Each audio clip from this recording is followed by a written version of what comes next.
सभी को जय हिंद। आज का वीडियो का टाइटल है the importance of major general doctor V S. Karnik, patron in chief of आरेवा ऑल इंडिया। यानी जनरल कार्निक सर जो पैटर्न इन चीफ है उनका महत्व क्या है, देखिए उसका इम्पोर्टेंस के बारे में मैं बताता हूँ।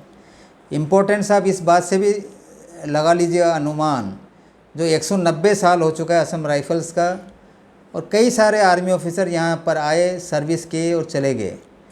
उनमें से हमारे आरेवा ऑल इंडिया लगभग 10 साल हो चुका है। 10वां एजीएम सुकना में 10 नवंबर इसी साल में होने जा रहे हैं। इस बीच जो है केवल आप देखेंगे केवल 2 ही जनरल रैंक ऑफिसर जो आरेवा ऑल इंडिया के साथ जुड़े हैं, और कुछ ऑफिसर और हैं जिनमें जनरल मंदाता साहब भी आते हैं, जो कि हमारे जो प्रिंसिपल है हमारे साथ खड़े हैं। लेकिन इतने सारे भीड़ में से बहुत ही कम लोग, तो इसीलिए जो है इनका इम्पोर्टेंस महत्व बढ़ जाता है। जिसे कई बार आपको मैंने सुना चुका हूँ, बता चुका हूँ, जो चैटबोट्स का क्रेडो जो IMA देहरादून में लिखा हुआ है, दोबारा हम उस पर ध्यान देते हैं। यह लिखते हैं the safety, honour and welfare of your country come first always and every time. The honour, welfare and comfort of the man you command come next. Your own ease, comfort and safety come last always and every time. इसका अर्थ तो आप सभी को पता होना चाहिए, क्योंकि कई बार मैं जो है इनको वीडियो में दोहरा चुका हूँ। यानी कि देश जो है प्रथम, जिसको आप जो आप कमांड कर रहे हैं जवान, उनका वेलफेयर वगैरह देखना आपका सेकंड, दूसरा कर्तव्य, और आप खुद का कंफर्ट, सेफ्टी और जो भी देखते हैं वो जो आखिरी होना चाहिए। लेकिन हम देखते ये है कि जो ऑफिसर यहाँ पे आते हैं, जो बड़े रैंक में आते हैं, DGP बन के जाते हैं, लेकिन उनका जो है असम राइफल का जो रियल वेलफेयर जो है वो एड्रेस नहीं करते हैं। ज़्यादातर लोग जो क्या होते हैं, सेल्फिश होते हैं। इसका एक उदाहरण दे दूं, जैसा जनरल कार्निक सर की बात मैं कर रहा हूं, वह जो है as a lieutenant colonel V.S. Karnik sir जो है 11 आसाम राइफल के कमांडेंट रह चुके हैं 1979-80 के तहत। जब उसी वक्त उसी पीरियड में जनरल सुशील कुमार सर जो हमारा पहला DGR था, वह शिलोंग में रहता था। उसी के कार्यकाल में कमांड कर चुके हैं 11 आसाम राइफल को। जैसे आप सभी को पता है, वहाँ भी एक अच्छे जो है इम्प्रेशन छोड़ा था। जो भी हमारे आरेवा ऑल इंडिया के हैं, JSO, अदर रैंक्स, नेपाल में भी काफ़ी लोग हैं। जनरल साहब जो हमारे पहला AGM में भी आया था, तो उससे पहले मैं बता दूं, सभी लोग जो है उनका तारीफ़ करते हैं। ऐसे एक अच्छे ऑनेस्ट ऑफिसर थे सर। जो है सन 2000 में डेप्यूटी कमांडेंट IMA का एज ए मेजर जनरल जो है रिटायर हुए हैं, देखिए।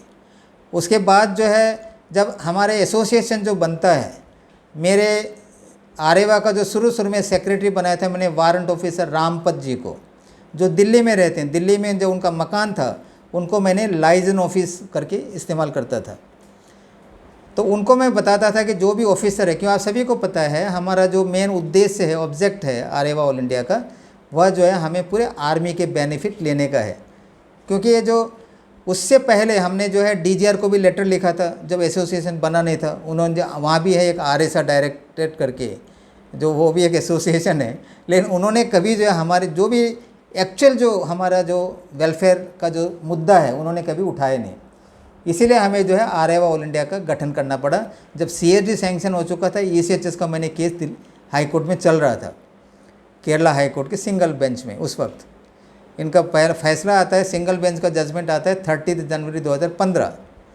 लगभग उसी समय जो है मैं इनको बताता हूँ, मैं रामपत जी को, कि कई सारे जो एक्स DGR के घर में भी जाते हैं, वो कोई तैयार नहीं होता है हमारे साथ आने के लिए।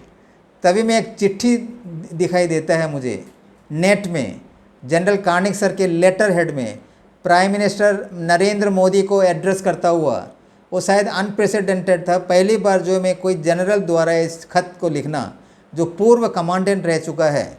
जनरल सर खुद जो है 11 आसाम राइफल पहले विजिट करने जाते हैं 2015 में। उस वक्त मणिपुर में स्थित होते हैं। आप सभी को पता होगा, उसी वक्त जो है एक अंडरग्राउंड ने जो है आर्मी के जो एम्बुश करके जो है कई सारे आर्मी के जवान का डेथ होता है। उस वक्त हमारे जनरल कार्निक सर जो है 11 आसाम राइफल में विजिट में गया हुआ होता है, देखिए। उसके आने के बाद जो है वो नरेंद्र मोदी जी को एक ख़त लिखता है अपने लेटर हेड में, कहता है कि मैं जो है असम राइफल का यूनिट कमांड कर चुका हूँ लगभग 15 और 20 देखिए 35 साल पहले, लेकिन कंडीशन जो है उनका अभी भी वैसे है, फील्ड एरिया में है, तकलीफ़ में है। उनको जो है ऐसा पॉलिसी चेंज करने की ज़रूरत है। Assam rifle unit across India में होना चाहिए। इस प्रकार से एक चिट्ठी लिखते हैं, देखिए मोदी जी को। वो चिट्ठी जो है मेरे को मिलता है नेट द्वारा, जिसमें उनका नंबर भी होता है, मोबाइल नंबर, ईमेल आईडी भी होता है। मैं सर को कांटेक्ट करता हूँ। सबसे पहले तो उनको बधाई देता हूँ, कांग्रेचुलेसन देता हूँ। सर आप जो है ये पहली बार है मैंने कोई जनरल द्वारा, जो पहले सीओ रह चुका है यूनिट का, जो देश का डिफेक्टो एग्जीक्यूटिव जो प्राइम मिनिस्टर है, जो मेन एग्जीक्यूटिव हेड होता है कंट्री का, उनको आपने एक ऐसा खत लिखा है। मैं सुबेदार नायर हूँ सर। मैंने अपना परिचय देता हूँ और मैं कहता हूँ कि हमने एक एसोसिएशन खड़ा कर दिया है ऑलरेडी। उनके लिए जो है मैं तलाश कर रहा हूँ हमारे पैटर्न इन चीफ को। उनसे पहले ही मैं जनरल सुजीत साहब को भी कांटेक्ट करता हूँ। तो वह कहता है क्योंकि नया ऑफिसर की तलाशी करो सुबेदार साहब। मेरे से लगभग 1 घंटा बात करता है सुशील कुमार सर। उनके बारे में आने वाले दिनों में बताऊंगा वीडियो। वो भी एक बहुत ही महत्वपूर्ण जो है एक आर्मी ऑफिसर था, जो हमारे आरेवा को जो हेल्प किया है, मरने तक जो है लाइफ टाइम मेंटर था, हमें काफ़ी जो है उन्होंने हेल्प किया। उसके बारे में अलग सा वीडियो में बताऊँगा। तो उसके बाद ही मुझे जो है जनरल कार्निक सर का नंबर मिलता है। उनको मैं ईमेल द्वारा जो भी मैंने प्रोग्रेस किया है उसका लेटर लिखता हूँ। 2014 को मैंने भी प्राइम मिनिस्टर को चिट्ठी लिखा था। तो पूरा दूसरा दिन ही उनका फ़ोन आता है जनरल कार्निक सर का, मुझको बोलता है कि सर सुबेदार साहब आप जो बड़ा अच्छा काम कर रहा है, मैं तैयार हूँ असम राइफल का वेलफेयर के लिए। किसी भी समय कहीं भी यदि मुझे बुलाएं तो मैं बिल्कुल तैयार हूँ, मैं आ जाऊँगा। उसके बाद ही उनको फॉर्मली जो हम पैटर्न इन चीफ जो है नियुक्त करते हैं। पहला एजीएम अटेंड करता है त्रिशूर में।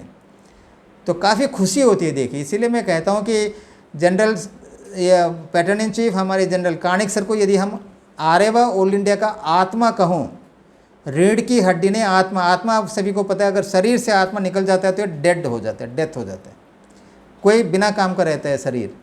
तो ये आरेवा ऑल इंडिया में आज का दिन जनरल कार्निक सर का बहुत ही महत्वपूर्ण है, बहुत ही महत्व रखता है, इम्पोर्टेंस है। और आगे कुछ और मैं बताऊँ आपको।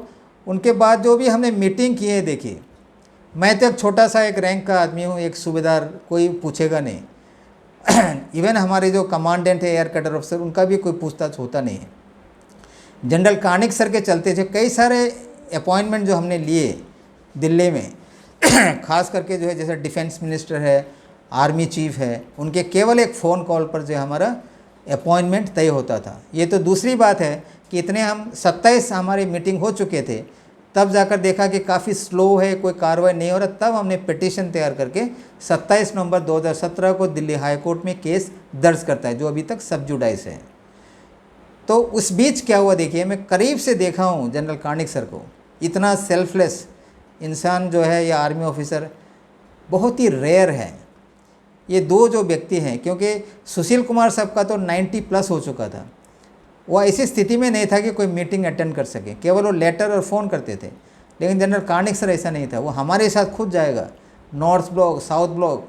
एक बार क्या होता है देखिए, वो जो है आपको बताना ज़रूरी है, जो नया मेंबर है हमारा, जो उनके बारे में पता नहीं है, होम सेक्रेटरी का साथ अपॉइंटमेंट था। मैं किसी कारणवश गया नहीं था, त्रिशूर ऑफिस में था मैं। वहाँ पे क्या होता है, होम सेक्रेटरी किसी अन्य जो है मीटिंग में होने के कारण करीब 9 बज जाता है हमारा जो जनरल कार्निक सर और कमांडेंट यादव उनको मिलने में। उससे पहले काफ़ी पेट दर्द होता है, एक्सक्रूसिएटिंग पेन, पेट में दर्द होता है जनरल कार्निक सर का। वहाँ पे साउथ ब्लॉक में आर्मी का MI रूम है, वहाँ पे जाके इंजेक्शन वगैरह दे के थोड़ा हल्का होता है। लगभग 9 बजे होम सेक्रेटरी को मिलते हैं, हमारे प्रॉब्लम उनको डिस्कस करता है। उसके बाद सीधा बेस हॉस्पिटल जाता है, देखिए जो दिल्ली में है, हमारे LOR के बगल में। रात को 1 बज जाता है, मैं भी सोया नहीं था रात को, काफ़ी मैं फ़ोन कर रहा हूँ यादव साहब को, अभी कैसे है सर का तबीयत। वहाँ पे ICU में लेके जाता है, कुछ इंजेक्शन वगैरह दे के थोड़ा रिलीफ मिलता है रात को 1 बजे। बेस हॉस्पिटल का स्पेशलिस्ट बोलते हैं कि दूसरा दिन आना है साहब आपने सर, क्योंकि उनका शायद ऑपरेशन भी होना है, ऐसा करके उन्हें बताया। दूसरा दिन डिफेंस सेक्रेटरी का कुछ था अपॉइंटमेंट, तो सुबह तैयार हो जाता है कार्निक सर। यादव साहब बोलते हैं चलो सर हॉस्पिटल, नहीं हॉस्पिटल नहीं, सीधा ले चलो साउथ ब्लॉक। देखिए ऐसे एक ऑफिसर इतना ईमानदार, कमिटेड, जो AR का जो वेलफेयर देखने के लिए जो अपना शरीर को भी सेकेंडरी देखता है, प्राइमरी जॉब है उनका मीटिंग अटेंड करना। तो यह जो है आप लोग को जानना बहुत ज़रूरी है। हमारे बीच ऐसे एक पैटर्न इन चीफ है जो आरेवा ऑल इंडिया का क्या है, आत्मा है, सोल है। उनको इज्जत कीजिए, उनका महत्व आप लोग समझिए। आज तक इतना ही। अगले आने वाले दिनों में मैं जनरल सुशील कुमार सर का बारे में बताऊंगा, जब service as a first DGR और रिटायर होने के बाद लाइफ टाइम मेंटर जो थे हमारे। तब तक के लिए आज्ञा दीजिए। जय हिंद, जय आरेवा, जय भारत माता, सत्यमेव जयते।